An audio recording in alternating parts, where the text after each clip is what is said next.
I sneakily meet up with my sister-in-law to visit my busy husband who works away on a business assignment. However, as I'm about to call him in front of his room, I hear a baby crying and an unfamiliar woman's voice. My hands tremble as I hold my phone and I can't even stand up. Little did I know that my beloved husband would reveal an even crueler reality to me afterward.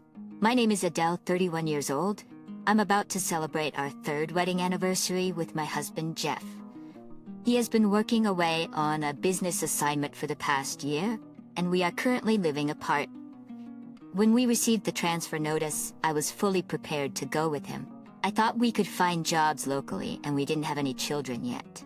So the idea of living apart wasn't an option for me. However, it seems Jeff had a different perspective. Right after we got married, we bought a newly built house, considering the future when we would have children.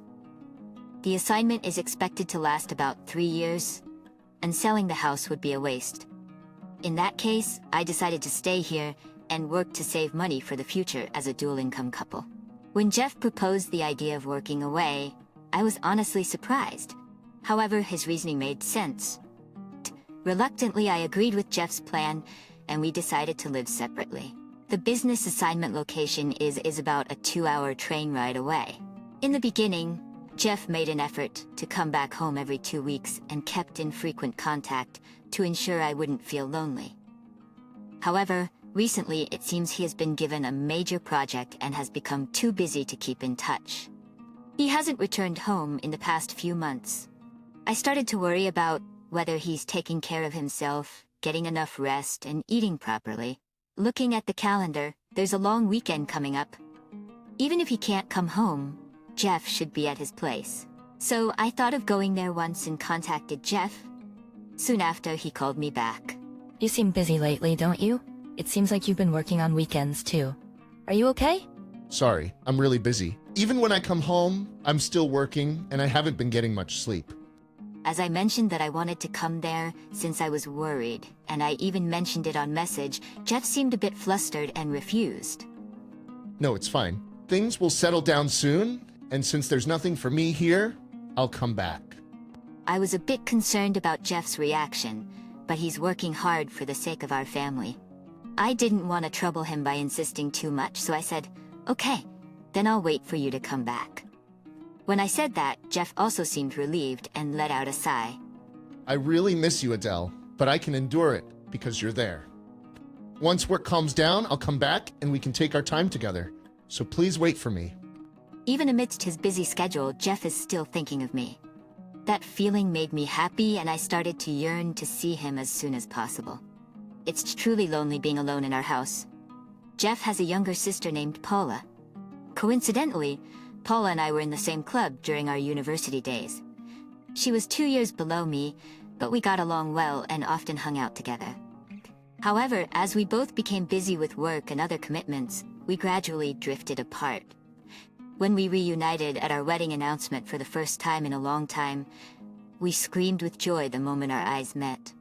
It was such a coincidence to become sisters-in-law with Paula, and we completely forgot about the greetings and got caught up in the excitement.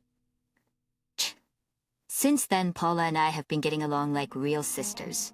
Paula got married a few years before us and has a 1.5-year-old son.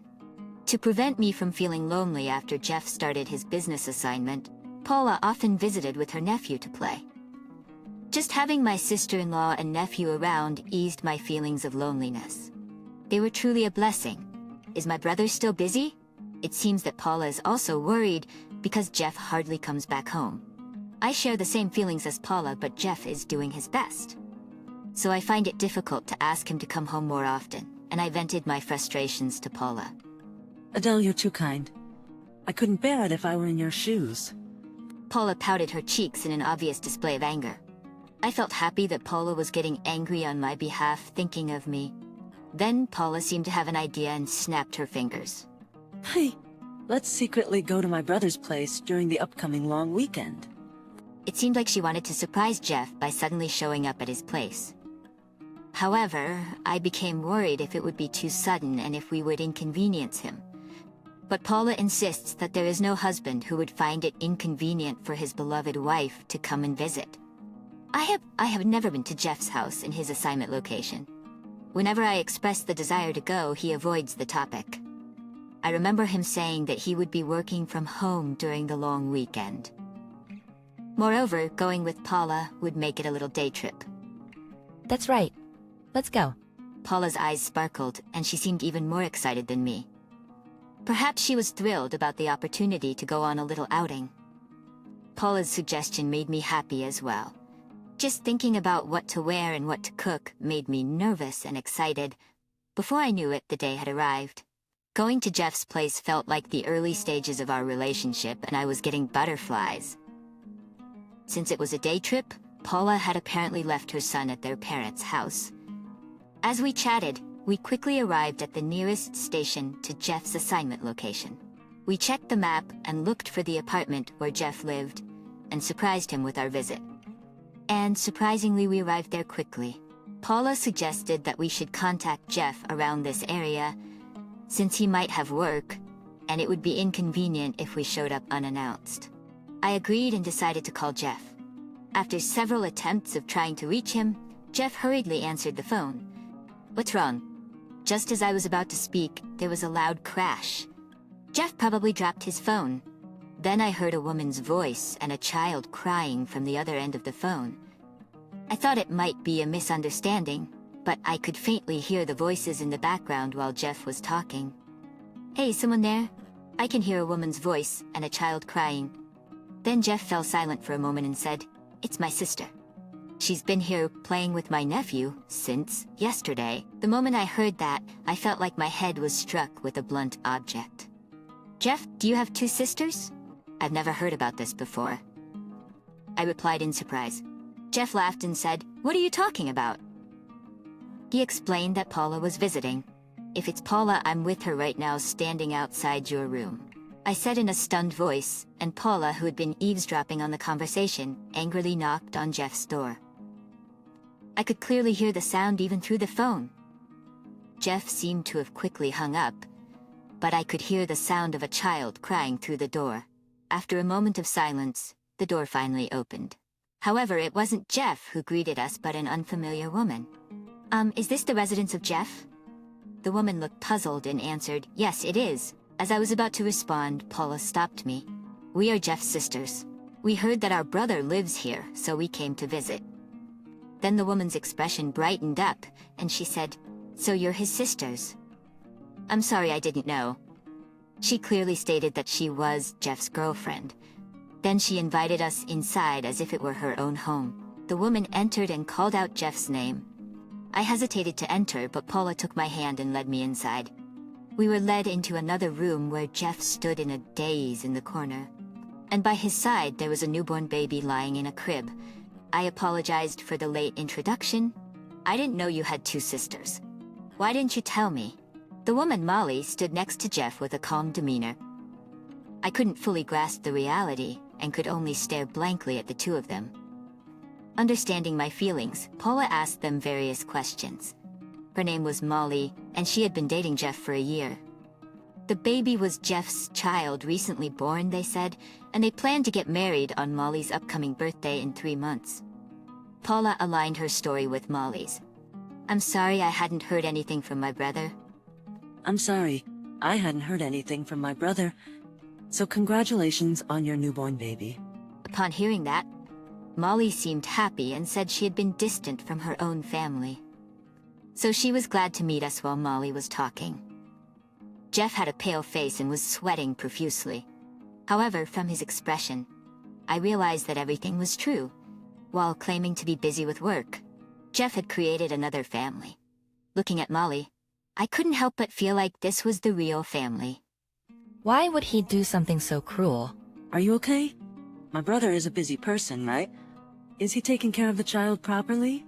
Then Molly tilted her head and said Jeff comes home at a regular time every day. Jeff looked awkward every time my sister asked a question. He must have been constantly on edge, wondering when we would drop the bomb. After about 2 hours, my sister, who had heard everything, said, "Sorry for coming so suddenly. Next time, we'll bring our parents too." Saying that, she told me it was time to go home. Jeff reacted to the word parents and opened and closed his mouth, but we ignored him and left the house. As the apartment grew distant, tears that I had been holding back welled up all at once. I couldn't even walk properly and squatted on the spot. I had been looking forward to finally seeing Jeff after so long. I genuinely believed that he felt the same way. However, Jeff was with a different person, had a child with her, and enjoyed playing family. Moreover, he started a long-distance assignment and immediately found a girlfriend, so it was likely a planned move. That's why Jeff refused to let me accompany him to his new assignment. Why would he do something so cruel? Paula hugged me and tears of frustration welled up in her eyes. Then Paula's phone rang. Checking the screen, it was a message from Jeff. We looked at each other and checked the contents. He said it wasn't an affair or anything like that, and he wanted me to know that. What part of it isn't an affair? It's obvious to anyone that it's an affair. Paula replied in disbelief, and the message was immediately marked as read. Then, a response came back, something along the lines of the typical excuses of a cheating man, saying it was Molly's delusion and that he was also troubled. I can't believe this. Paula trembled with anger even more than I did and didn't reply after that. However, thanks to Paula, I was able to regain my composure. After being shown such a scene and given such excuses, there was no way I could forgive him. My feelings for Jeff were rapidly fading, and all I could think about was getting a divorce. On the train ride back, I told Paula that I wanted a divorce. Although Paula looked a little lonely, she said, I think that's the best choice. I'm on your side, Adele. Saying that, she took out her phone. It turns out Paula had turned on the recording function just before entering Jeff's apartment. She must have seen it on some TV show in the past and instinctively decided to leave evidence. I was amazed at Paula's quick thinking and thanked her for leaving evidence. I wanted a divorce, but if we were to separate quietly, Jeff would likely marry Molly without any problems and build a happy family of 3. I couldn't accept that. Molly probably didn't know anything and might even be one of the victims. But I had no room in my heart to consider her situation. And after we arrived in our hometown, we headed straight to the in-laws' house. Paula had apparently contacted them in advance as my in-laws warmly welcomed us. We then explained in detail what had happened today to my in-laws. My in-laws' faces turned red with anger. At that moment, Jeff called. I hesitated to answer, but Paula told me to put it on speaker. She quickly pressed the recording function on her phone. I took a deep breath and pressed the answer button. I thought he would apologize, but Jeff's words were completely different. Why did you come suddenly? Seems like you're misunderstanding something, but it's all a misunderstanding. First of all, we're currently living apart, so he had no right to complain.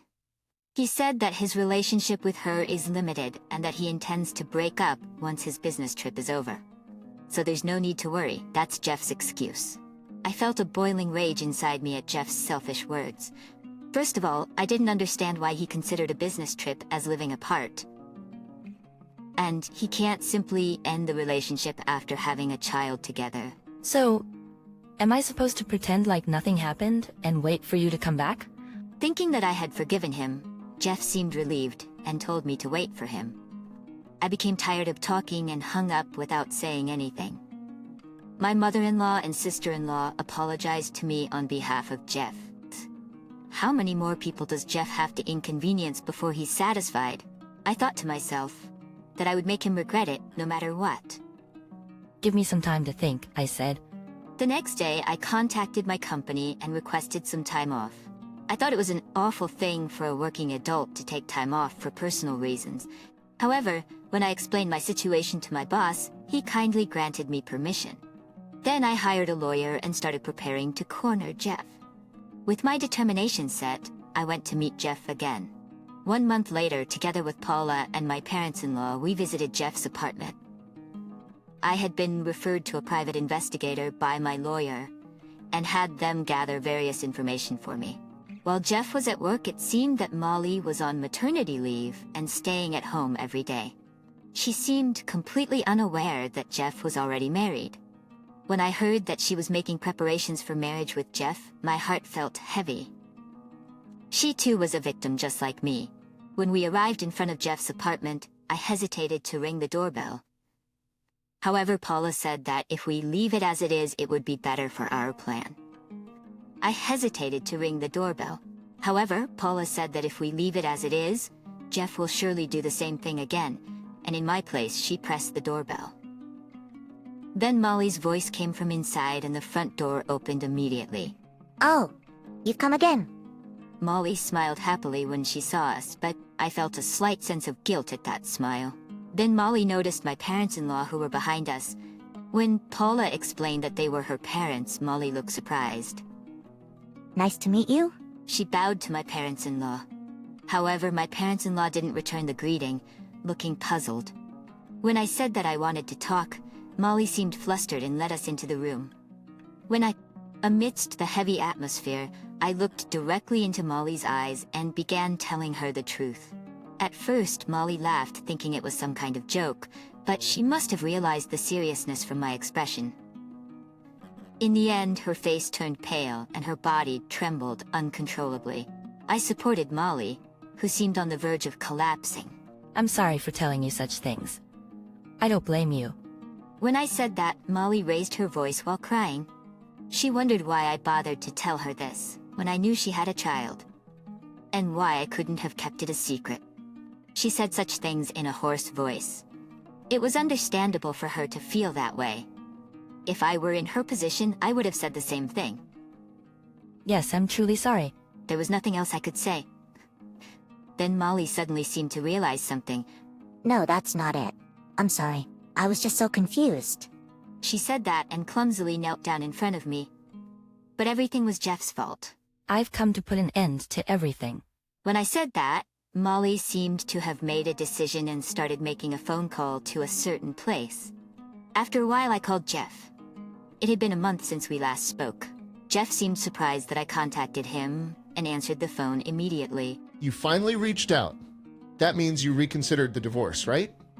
Let's forget everything and start over as a couple. Jeff said that, taking the liberty to carry on the conversation on his own.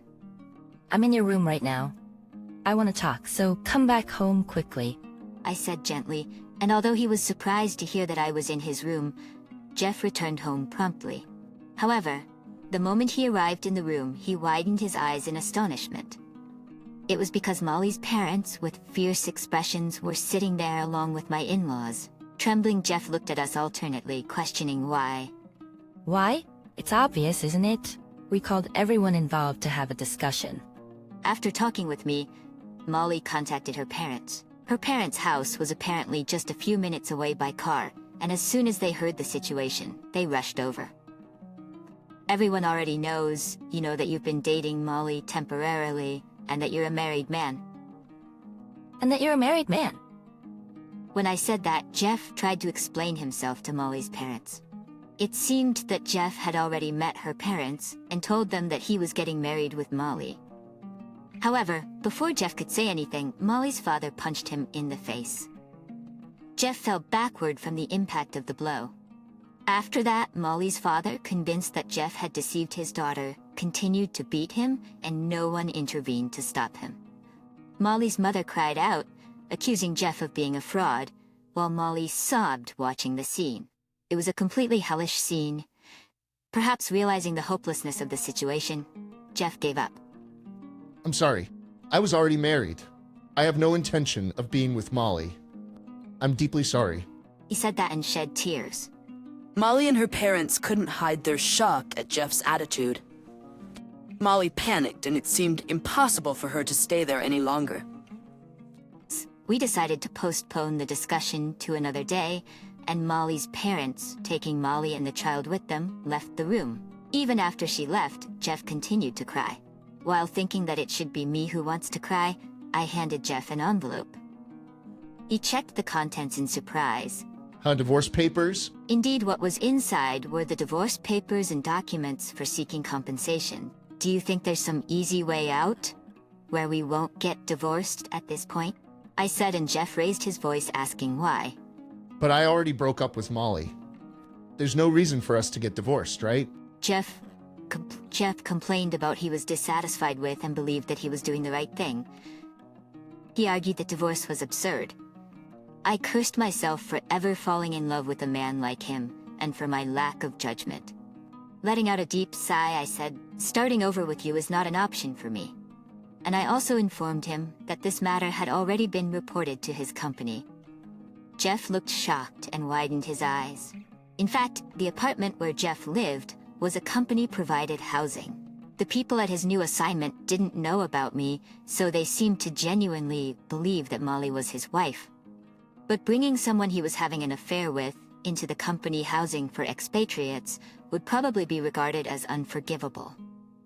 I contacted his company through my lawyer to complain about Jeff's misbehavior, and they confirmed that after conducting an interview with him, they would take appropriate action. Why? This isn't right. I broke up with Molly, so everything should be back to normal. That's right. If you sign the divorce papers, everything will be back to normal. I said that while staring at him, and Jeff seemed to give in. Finally, he lowered his head and fell silent. Afterward, with the intervention of my lawyer, we officially got divorced, and Jeff paid the entire compensation in a lump sum. Compensation and a lump sum. It seems that Molly's parents also claimed a substantial amount of compensation in child support. Jeff resisted, but the lawyer advised him to be grateful that he wasn't being sued as a fraudster, so he reluctantly agreed. However, since Jeff was fired from his company, he couldn't pay the compensation in one go and had to ask his parents for help. His parents and his sister coldly rejected him and cut ties with him. There was no one left to help him, and Jeff would have to live with regret. It serves him right. Molly apologized to me and offered to pay compensation, even though she was also a victim. I declined her offer and promised to be there for her if she ever needed anything. Molly will have a harder time than I will raising the child on her own from now on. I sincerely hope that she and the child can live a happy life.